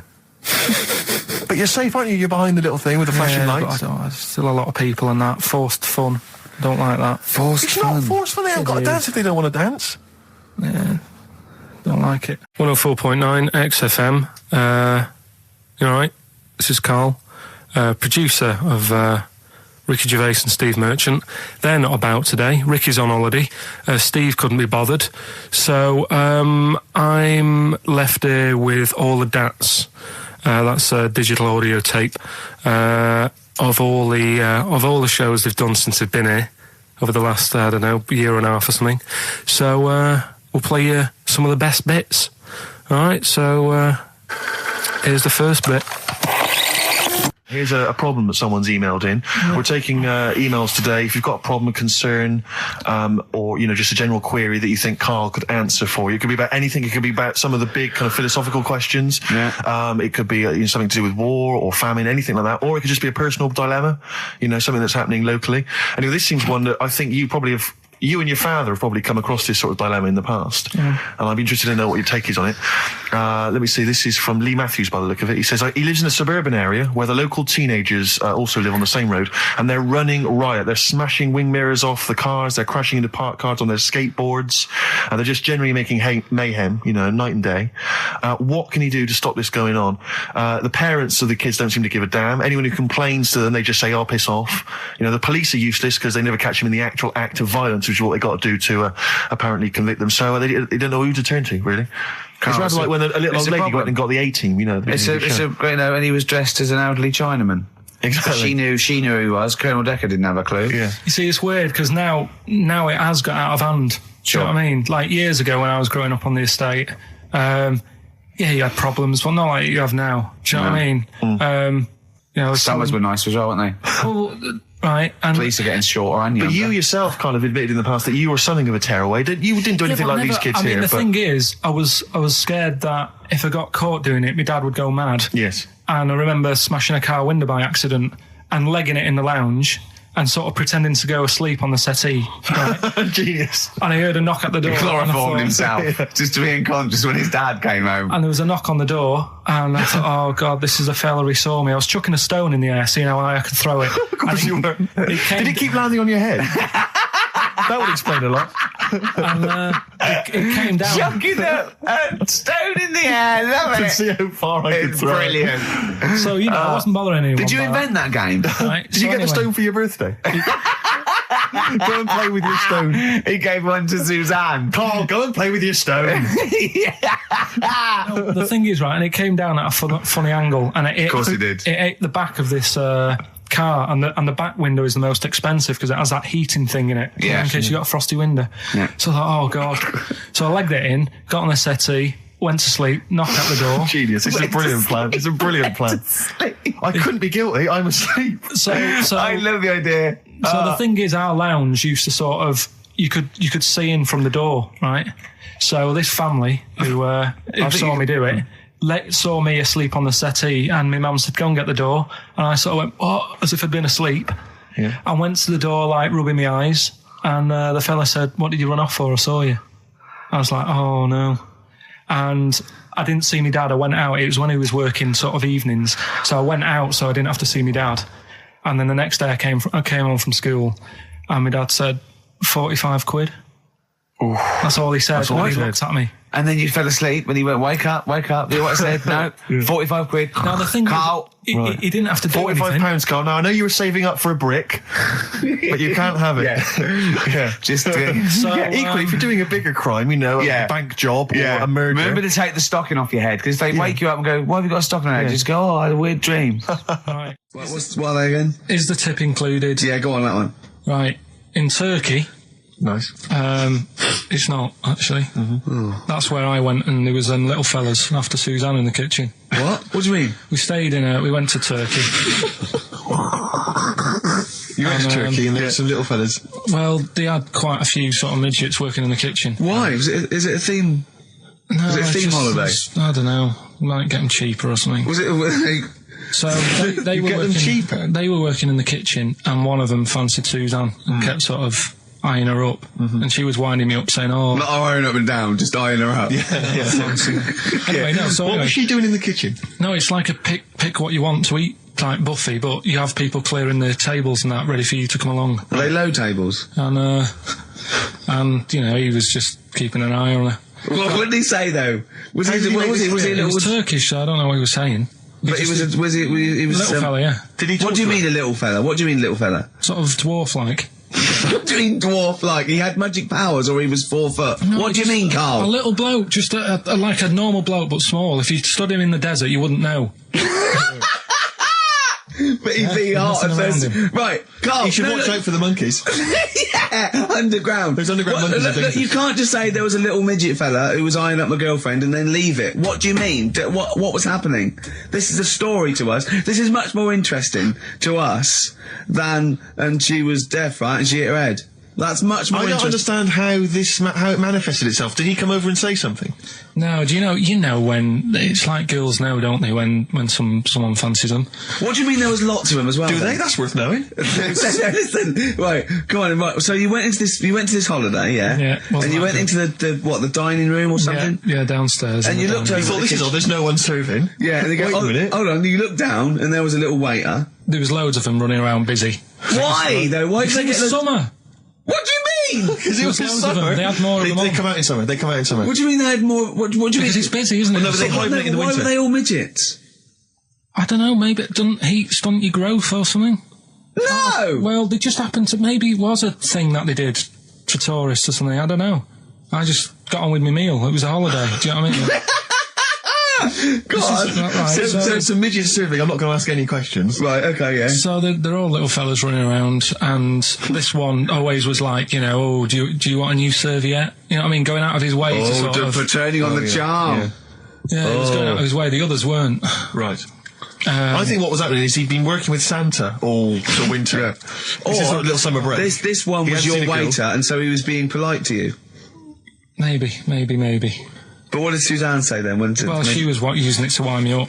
What was she saying? Oh, he's... Oh, just like, you know, look. He may be small, but he's Well, built like a... Yeah, he's all man. so... Were you jealous of a midget then? You were jealous of him? It is a bit annoying, isn't it? Why? It wouldn't bother me as much now, because I've been with her for ages. Right. But at the time, that might have been one of our first holidays, and it's like, you don't know, want to be what's going on? thrown I away paid by for it. this holiday. And then you get off with a midget? Yeah. Oh. So anyway, But it doesn't matter because you got chatted up by a bearded lady. So. tell you what, no, that's got nothing to do with that. What were you going to say? What were you going to I say? was going to say the hotel was half board, and maybe... Oh, right. I thought you were going to say it's just one of her shortcomings. So listen, right? Play a record.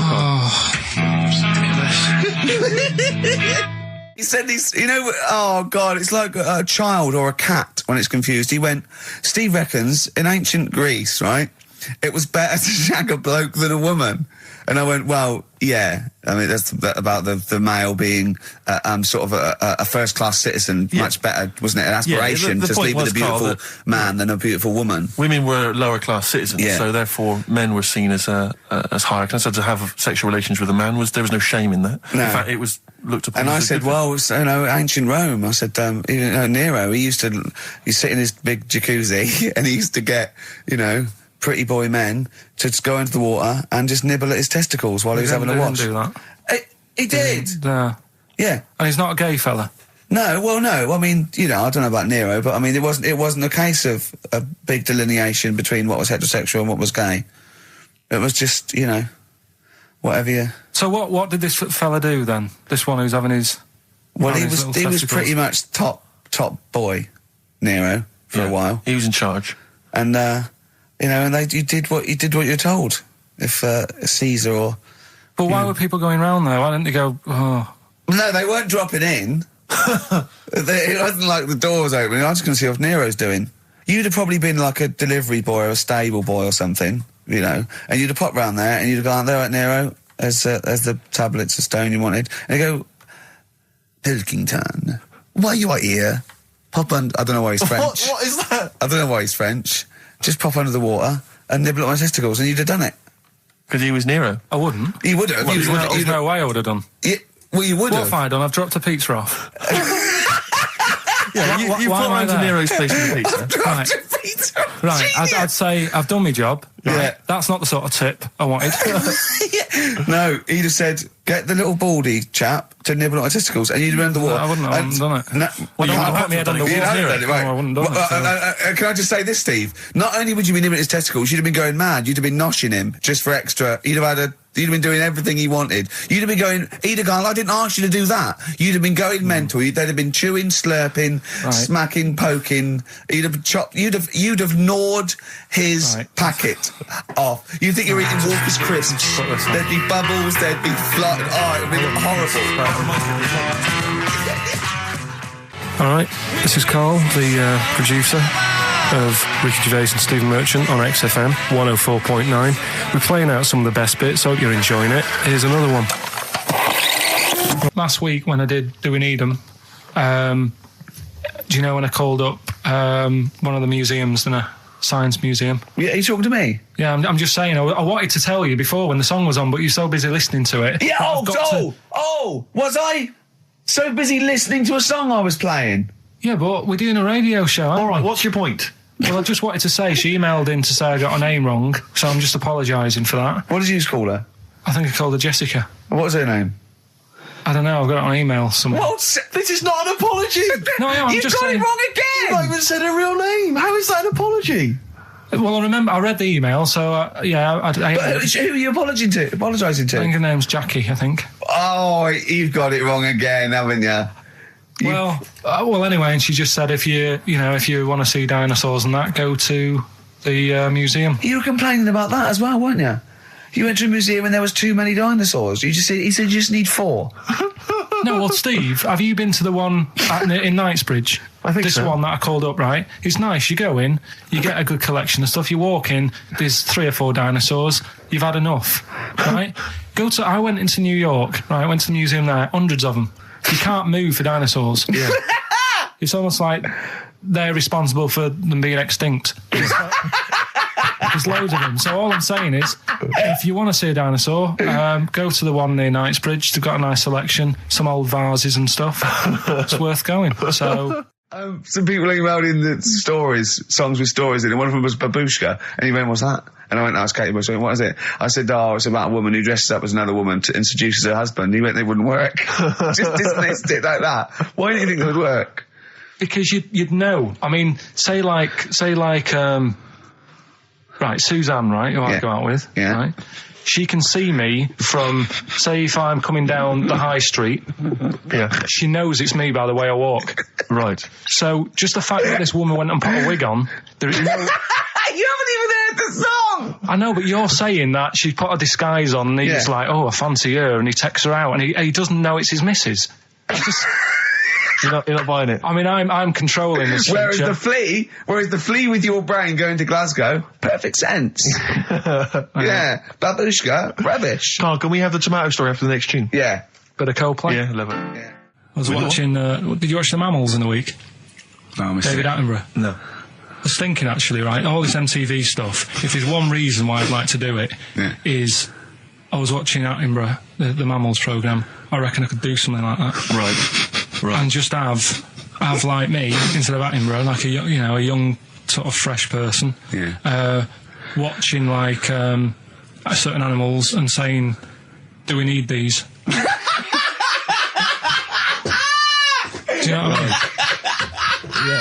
Yeah. Oh God! What do you call it? Death on Earth. Well, That's amazing. Do we need these? And, No, 'cause there's loads of and the stuff. audience at home would vote. Would there be some kind of Yeah, telephone like a vote? vote out system. Oh, But the that- thing is like, it's something interesting that Attenborough was saying the other night on on Jonathan Ross's show, on his telly show. Right, he was saying, he said you could take all the humans off the earth and it would carry on, but take like some animals off it, mammals and that, you got problems on your hands. I thought that was quite interesting. Yeah. So it's like the question is, do we need these? Is that part of the big thing?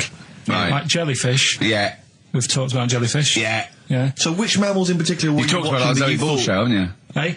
Which mammals were you thinking we don't need when you watched the show the other night? Any in particular that you thought they don't need them? They're not of interest. Well, I like whales, but I don't know what they do. And they're taking up quite a lot of room. Sure. But stuff like, Yeah. but like jellyfish, I looked into because Yeah, you know well, I was I know you talking did about that, them, and they were saying they've got no eyes, no heart. There's something like 97% water. Yeah. They're blind, and they do about 33 miles a day. Right. So it's like, do we need them? Could we clear them out? Yeah. Well, the big net. That would be the programme. What? Right, we'll get rid of them. Next week we'll be looking at Rhinos. I think it's genius. Honestly, I think it's genius. And like going along, sort of like picking up sea anemones and going and just lobbing them into the sea. Well, what do you think about MTV doing that? And then I just, in between the bits, Play music I play music related relates to to it. fish, so I could play like fish, Yeah. like Rock Guy, or the animals, Rock lobster.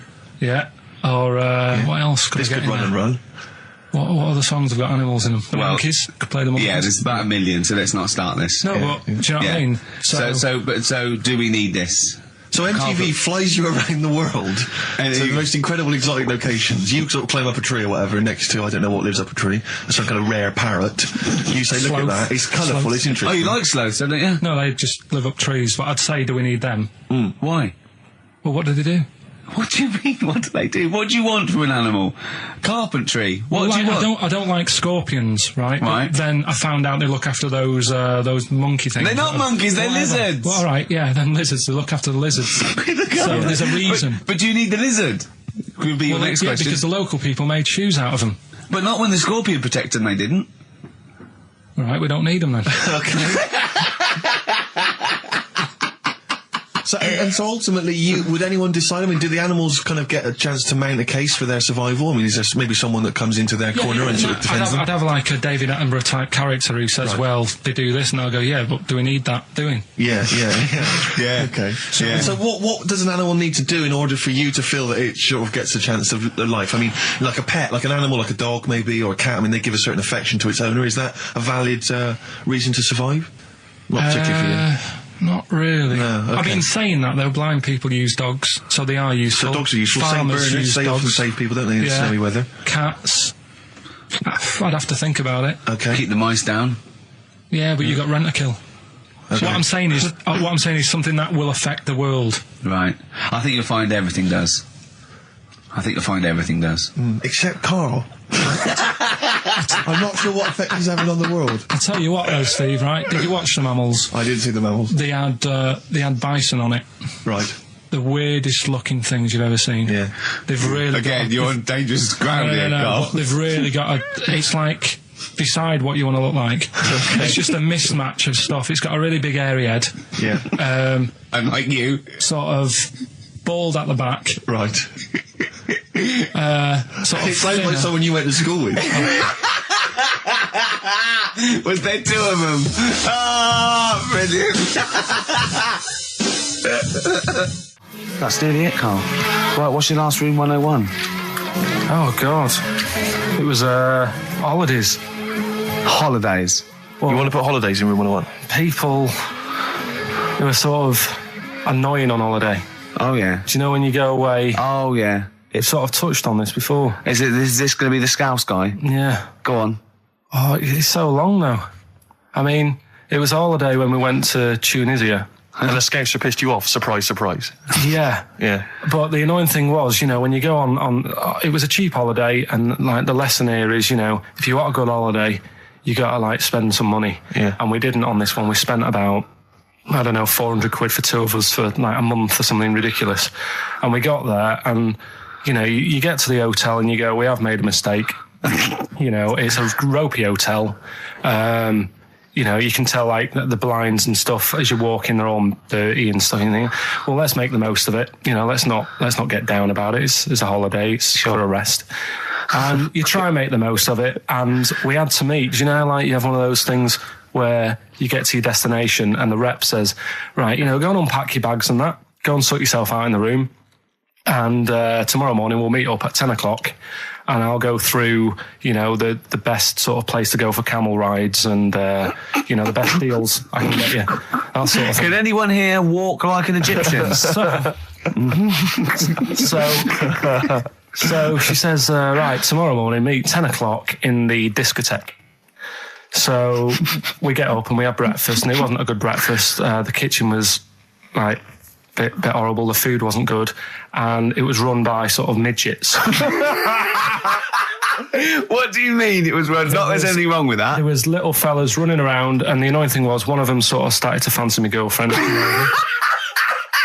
How did he manifest his affection? No, you're not saying there's anything wrong with midgets, though, are you? Just saying it was strange. There was but even midgets shouldn't be cutting in on Karl Pilkington's territory. I know, no. But it's also that thing of, you know, they've got little fingers, and it's sort of ruined. I'm so sorry. No, I'm not. It is a bit of a phobia of mine. Okay. Do you know what I mean? They are nice people and that. Sure. Oh, God. But the annoying thing is... So what was he doing then? How did he... I don't understand how he was chatting up your girlfriend. Was he crawling under the table so you couldn't see? Just kept... Whispering to her from underneath there. Stop it. Just sort of, you know... Wait, I don't want to get a complaint on our last show. There's not many midgets. What's going to happen? Can we just finish this and start up again in a couple of months?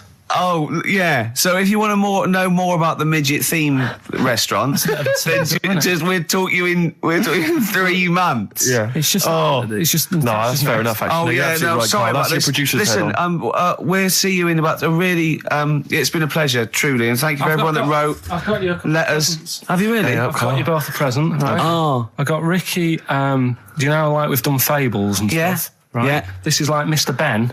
Oh. This is brilliant. Yeah. Right, and it's like little fables that Mr. Ben goes on. Oh, fantastic. So I want you to learn something from that for when you come back. Okay, brilliant. That's lovely, I'll tell you Karl. one of the stories I read this morning. It's brilliant. In fact, when you've done with it, give it me. Yeah. Because I haven't finished reading that. Okay. Thank you, Karl. And for Steve, a little chat up lines. A little book of chat up lines. That's fantastic. That's great, Karl. Well, we'll see you in 3 months. But carry on emailing Karl. Cherish Karl Pilkington.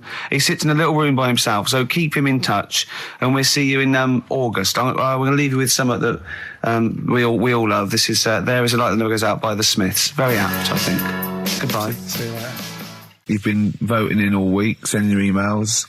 So here's the clips that you wanted. Right. Badly Drawn Boy, Born Again. Right, just get this Educating Ricky out of the way. So, Turkey, yeah. So what is this again? This is Educating Ricky is the tip included. Right. Apparently a fellow was on holiday in Turkey.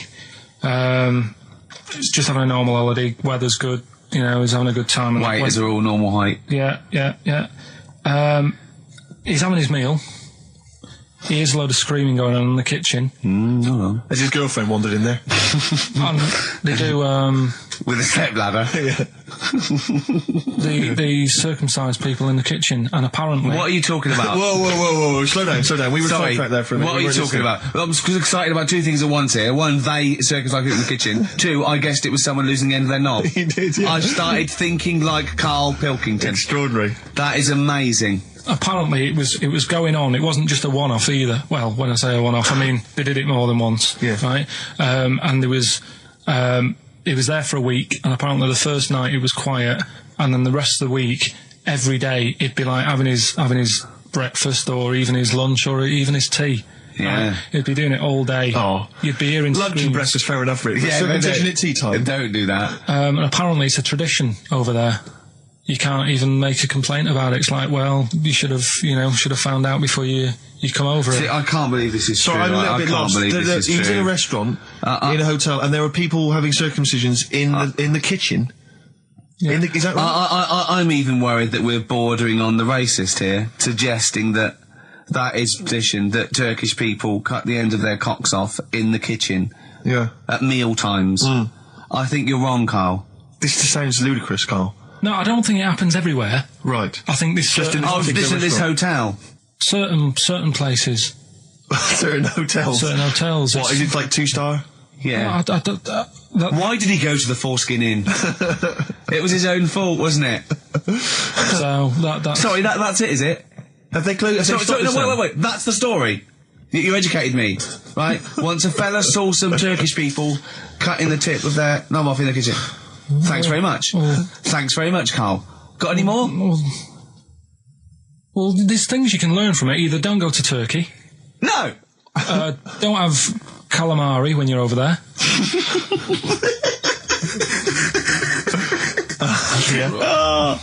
Carl, you've done it again. Well...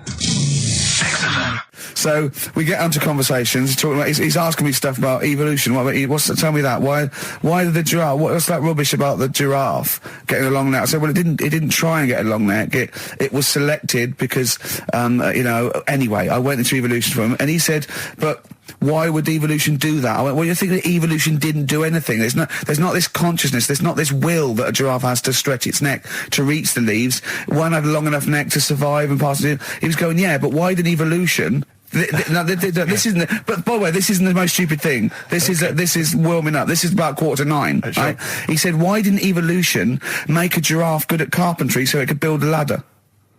Right. Yeah. Okay. No. All right. Okay. So he's thinking around it. He's trying to pick holes in evolution. Yeah.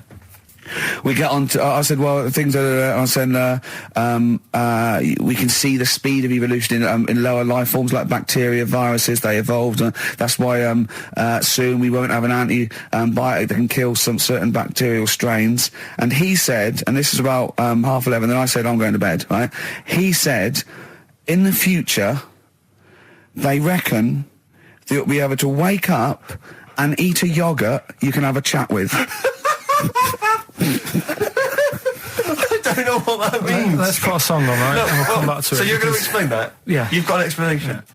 The Verve and Sonic on XFM 104.9.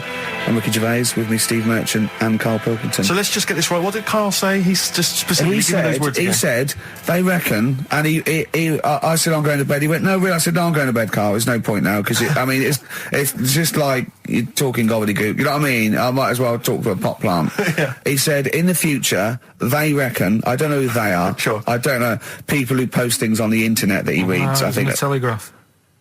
Anyway, complete the sentence. They reckon that in the future you'll be able to wake up. I love it. There's a little scenario, an embellishment, like this little. Oh, hello, darling. It's your yogurt. Hello. You'll be able to wake up and eat a yogurt you can have a chat with. All right. Well, thanks for that, Rick. I'm looking at you. I'm going to throw that over to Karl. Right. It's when I was away on holiday, right? I don't normally buy the Telegraph because it's too big and that, innit? So, but they were giving it away for free on the plane, so I thought, ding dong, might as well have it. Mm-hmm. And I saw a couple of things in it. I thought that would be interesting. I saw this thing about the future, and it was talking about evolution and what have you, right, which I always find weird, because I always think that maybe we've sort of done it wrong anyway. Do you know what I mean? I sometimes think you can't evolve. By definition, evolution can't get things wrong. Things change, that it's not successful, it can't pass on its genetic material, but if you're around, it's working. If you're around, it's working. Slugs are as evolved as they need to be. Slugs are as evolved as you and me. That's true enough. Yeah. No disrespect, but it works. It works. Sorry, they're around. Anyway, what's your point, Karl? No, I mean, I think we probably would have been better off staying as a fish. Just because there's more water than land, isn't there? Right. And you wouldn't drown. This is why I went to bed. No, I'm thinking of dozing off now. Yeah. No, but do you know what I mean? From, what was it? It was bacteria, it was fish, mermaid, man, onwards and what have you. So anyway. Oh, God! there are a few knowledge gaps in your theory of evolution. You generally got it right though. So but I mean, basically, yeah, it went bacteria, fish, mermaid man. What's next is the big question. So it was telling you all about this and what have you, and saying how like we shouldn't have interfered because maybe if we wouldn't have invented planes and what have you, maybe we'd be able to fly and what have you if we really needed to and stuff like that. Okay. So we've interfered with evolution, you see. Right. Well, then it was saying, well, what's the future got? Well, yes, in one way we have interfered with evolution. Yeah, the evolution of the human being in society is changing. It's no longer based on the strongest or the fittest because medical science can keep us alive long enough.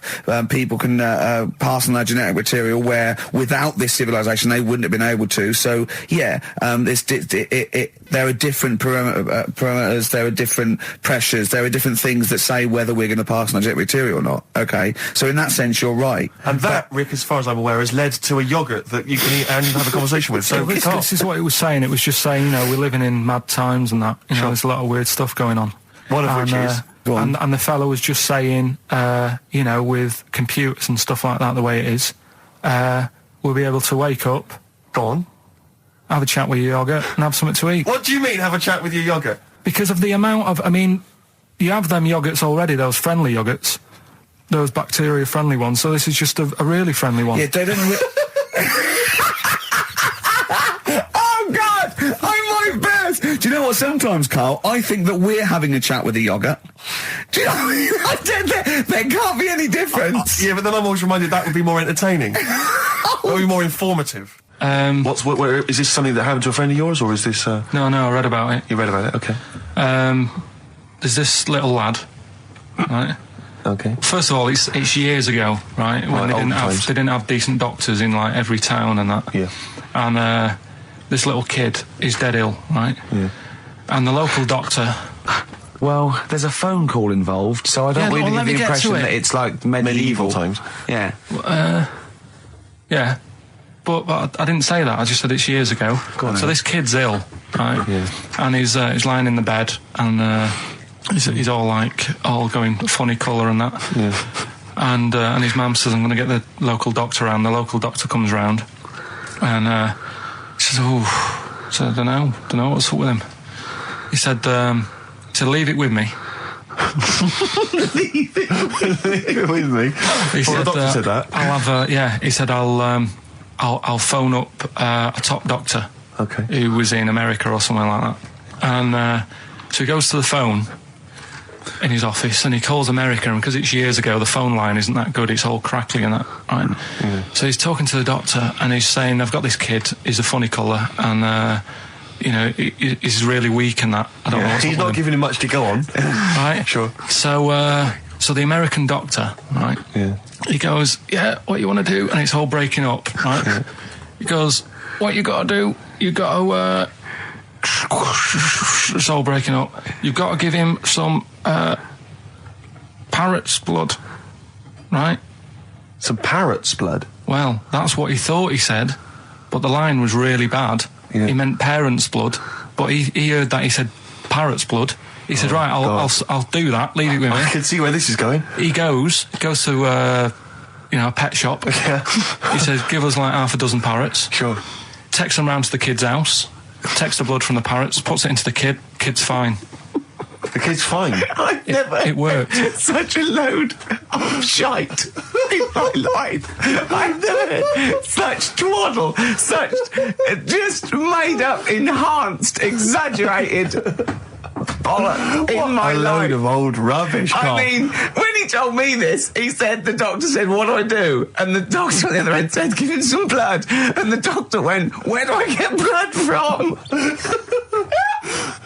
So hang on, wait, I just need to where do I get blood from? Give him some parents' blood. Give him some parents' blood. Give him some parents' blood. Yeah.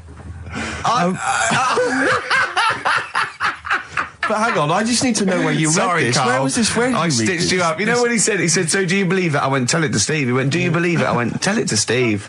Carl. But where did you read it? That was on the internet.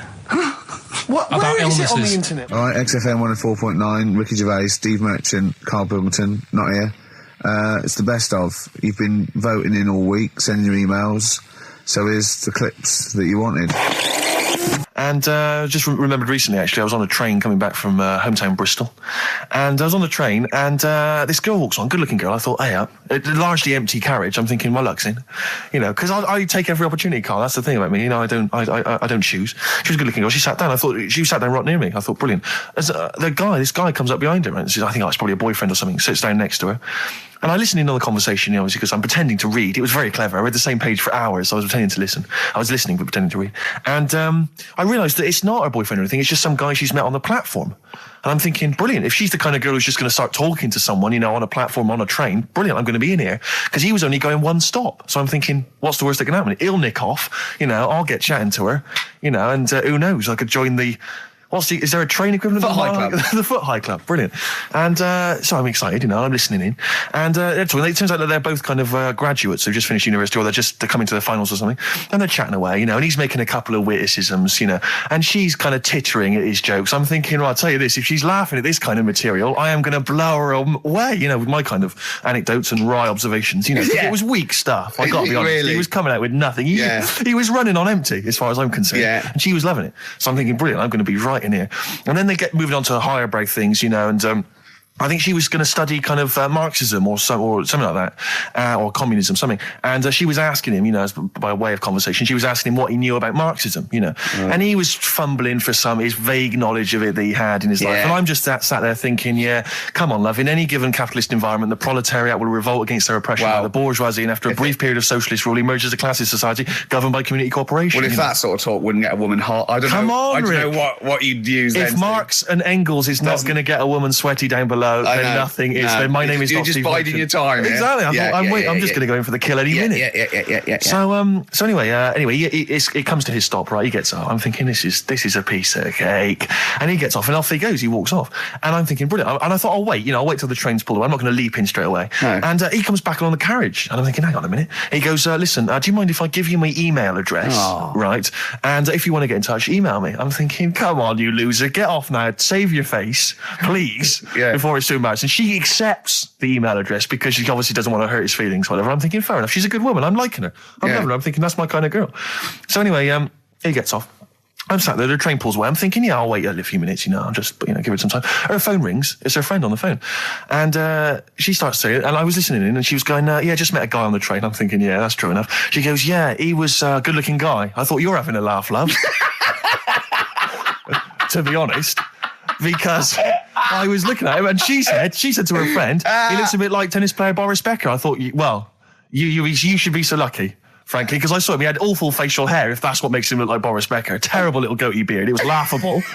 I thought, I don't know. And then she goes to thing, and she's like, yeah, I met him, we got chatting and stuff, you know. And she was going, it's not often that you meet someone, you know, generally in life, who's, you know, kind of thoughtful and intelligent and funny. I thought to myself, I'm not even going to waste my time with you, love. Frankly, if that's what you thought of him. You just walked away. And I'll be honest with you, I didn't even bother talking to her. No, you were just didn't even waste my time with her. If she thinks that bloke is not only great looking, but funny and intelligent, and she got on well, and he was polite, and it was a chance meeting, and he thought, and she thought that you were like a freaky looking dork who didn't even have the nerve to speak. That is what if that's what she thinks, then I don't want to know her. I couldn't. You walked away, and good luck to you. And I have my dignity intact. Yes, and she's nothing. And Karl Pilkington with his brand new show, What's the Song? What song am I thinking? No, I mean... You're nervous about this, aren't you, Rick? I am. You're worried. Well, because I've heard some of these clues before. And they're ramblings... Sometimes they're close to ramblings of a fool. Right? And it really is like those, what am I thinking? Yeah. I don't know, though. I actually was genuinely impressed by Born Sleepy. I have to give him the benefit of the doubt. That's one of the better ones.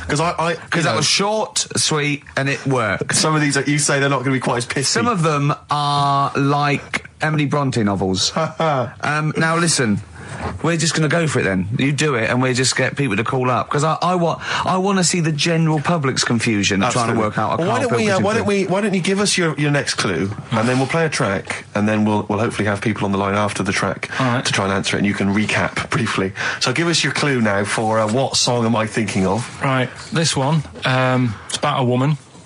And she's just normal, nothing wrong with her, or so she thinks, right? But there's the twist. Is this like the tales of the unexpected? And she's got like, you know, she's got her mates and she's having a normal life, having a good time and that. And then this thing happens, right? And she starts to stink. And she can't have a bath, right? And she really wants to have a bath. She's dead sweaty and stuff. She's going about her daily stuff. She can do everything else normal. She can eat, she can talk, everything. But for some reason, she can't have a bath. Is there a coal mining husband in the bath? Yeah. Is this born stinky?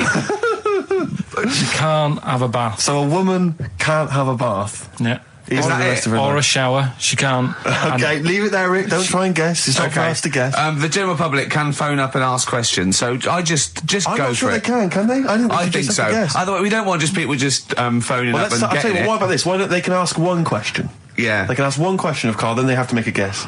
Okay. 08700 800 1234. Have we got someone on the line now? We'll just No, let's do it. Let's go for one. Let's go for one. yeah. This I'm is excited. edgy radio. This is Letting Karl dynamite stuff. Right, live. Go on. Hello, XFM. Hello, I'm ringing about, what's the song? Absolutely. What do you think?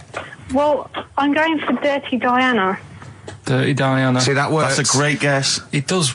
Yeah, but it doesn't work because why can't she have a bath? Okay, so the answer is in I was there. going to ask you. Well, that's your one question. That'd be the answer. That would be the answer, I'm afraid. What was your name?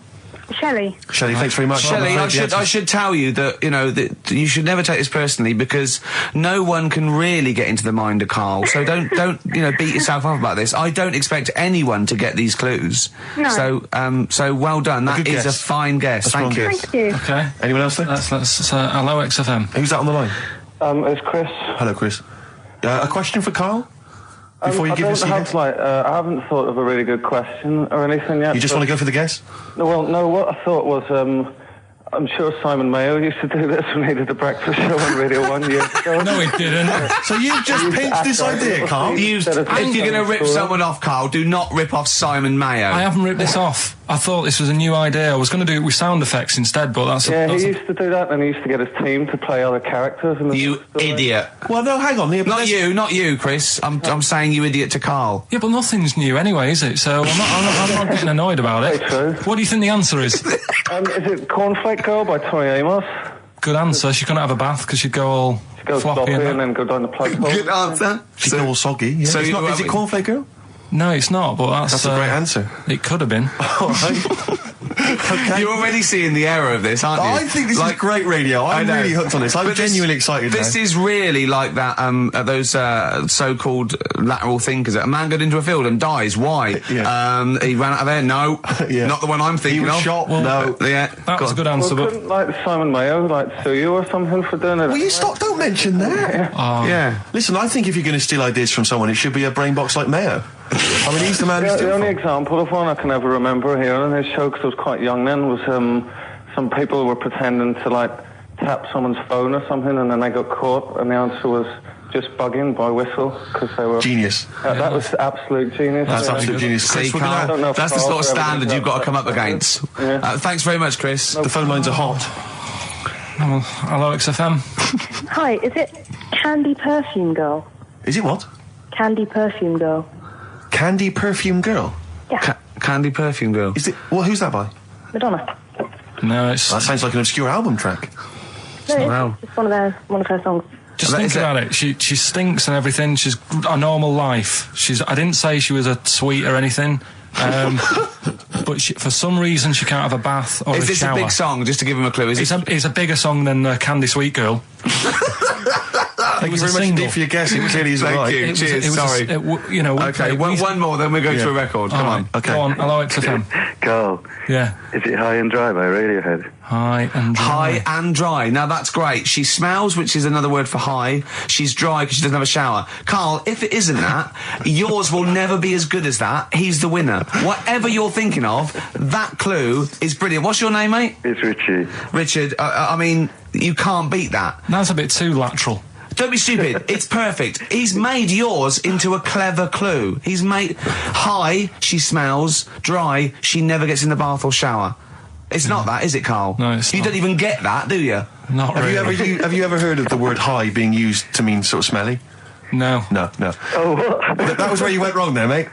Richard, I'm declaring you the winner, even though that isn't the I answer. don't think Thank we you. should give up this early. Can we just let's play a song and, Let's play a song. give it one more chance, because if people think about it, it is really easy. I'm not going to find out the answer now because I've got to go out. Okay, we'll do it very quickly. Stay in for 10 minutes. We're just going to play a new Coldplay track out. Okay, let's do Coldplay and then we'll come back with this. Carl, it was you that worked out the maths and worked out I was 28, because they just worked out I'm 27. You are 27. No way. Yeah, I asked you, didn't I? And I said... but what I sort of questioned was, I said, well, if you're 27 today, that means last week you were 26. Well done, yeah. That's irrelevant. So therefore you assumed that I must be 28 then? Yeah. Whereas I assumed you were using, your knowledge of maths, such as it is. I wouldn't do that. No, sure. Wow. I actually got lost in that conversation because I genuinely didn't know what he meant would mean last week you were 26. I don't know what that meant. I don't know what it meant. Wow. Well, it is Steve's birthday. But he would have been 26 last week.